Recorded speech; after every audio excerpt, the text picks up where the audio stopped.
Bienvenue dans cette nouvelle revue de moi-même Jetfire. Cette fois-ci, ça va être Overload Ultra Class, figurine sortie dans l'Armada, bien entendu.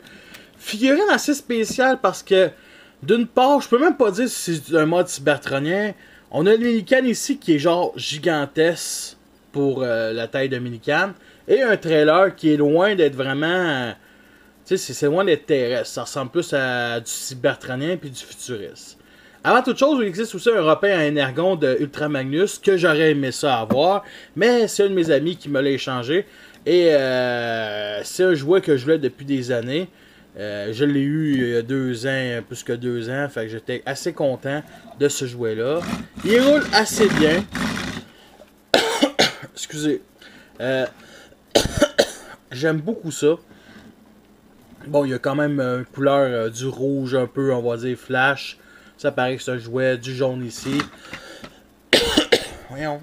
Du chrome, de l'argenté ici. Ça, c'est les jambes repliées. C'est un véhicule qu'on peut mettre le personnage de Jetfire dessus. Je vais vous montrer ça dans la prochaine revue. Voyons, excusez. Voyons. Des canons ici, on peut dire, des gros... Voyons, sacrément. Des gros canons ici, ces côtés. Que si vous n'êtes pas content, on peut les replier.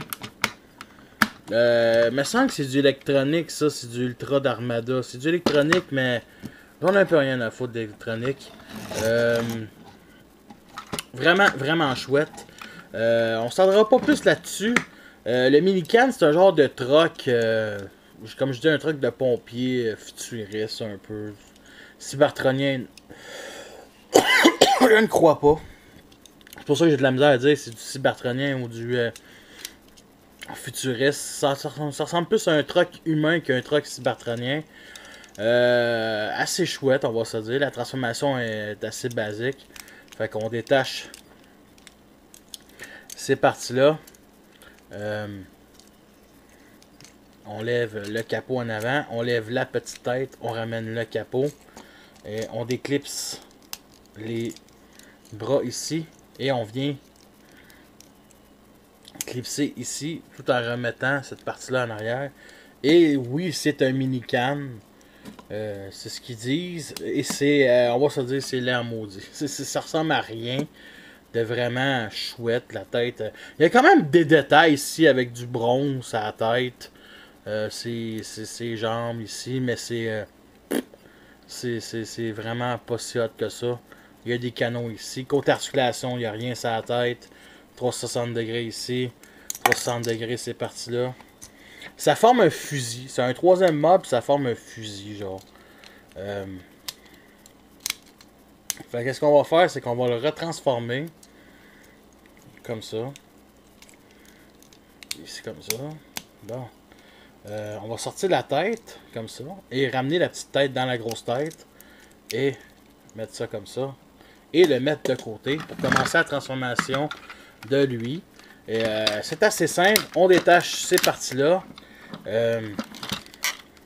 on vient remettre ça en avant, excusez-moi, comme ça, pour bien clipser. On pousse ces parties-là. Et ce qu'il reste à faire, c'est descendre ces parties-là. Mais en descendant, on doit mettre ça 90 degrés vers nous autres et leur virer de nous autres, comme ça. On lève les panneaux ici. Là, je me rends compte que, comme ça là, on descend cette partie-là, 180 degrés, les bras. Et la partie ici arrière, on ramène ça en arrière comme ça. L'autre bord ne fait pas exception. On va ramener ça comme ceci. Et nous avons notre overload. Et on n'a rien qu'à placer le Minican. Ah, le bruit marche. Je m'excuse. Alors, nous avons notre overload en mode robot et je le trouve vraiment... Ok, je l'avoue, c'est pas la figurine du siècle, mais il est cool, je trouve. Il est très carré à la G1. Je trouve qu'il y a un moule comment ça s'appelle, Sentinel Prime, de même arrêté parfait. Le Minican ici, peut-être de vue de côté, il a l'air trop avancé, mais moi je trouve ça vraiment chouette comme affaire. Il n'y a pas d'armes à part les batteries de missiles qui sont. Là, il faut vraiment que je lève cette partie-là. Comme ça. Des batteries de missiles. À part de ça, il n'y a pas d'autres armes que ça. En passant, si on descend ça, la batterie de missile disparaît. Fait que yes. Mais signe autobo ici, du jaune. Sérieux, en Sentinel Prime serait vraiment écœurant. Repeint. Il me semble que Sentinel Prime dans G1 était un jaune. Ben, je parle de la BD là, et non dans la série parce qu'on le voit fuck all dans la série. Sinon, il y a un énorme backpack ici. Moi, je le trouve vraiment chouette. J'ai rien à dire vraiment de négatif. C'est sûr que ça va avec la taille. Pas la taille, mais l'époque. Qui est peut-être 2002, 2003. Fait que côté articulation, c'est assez basique, on va se le dire. Ratchet joint ici, rien ses mains. Ici, c'est une articulation digne de transformation. Rien, peut pas poser, peut pas écarter, rien ses pieds, rien ses mains. Pas dominicane un peu partout. Je vous le compare pas avec un Transformer parce que je sais vraiment pas avec qui je vous pourrais comparer. Bon, je ne m'attendais pas d'en sortir un, mais peut-être. Je vais vous comparer dans la prochaine revue avec Jetfire puis Optimus Prime. Fait que c'est pas mal.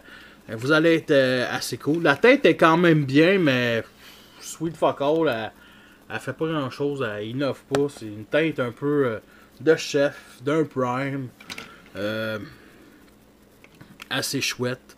Il y a aussi une gimmick. S'il part à la guerre, puis il pèse sur une mine, ben on peut enlever la jambe ici, mais ça c'est une étape pour la grosse transformation du gros jouet. Mais il peut perdre un genou, puis perdre une jambe, puis remplacer par une béquille. Une béquille que tu peux connecter ici, fan-made, on va dire, custom, à fond. Fait que il y avait aussi des missiles ici. Mais ça c'est vraiment pour le gros mod. J'ai à peu près tout dit. Fait que est-ce que c'est une figurine qui en vaut la peine? Sérieusement, je vous conseille plus le Ultra Magnus d'Energon, qui était introuvable et qui coûte extrêmement cher. C'est parce que les couleurs étaient quand même plus belles, fitaient plus pour Ultra Magnus à cette époque-là que lui. Moi je le voulais Ultra Magnus, mais je me suis rendu compte qu'en ayant lui, c'est autant hot quand même. Fait que sur ça, je vous laisse et à la prochaine.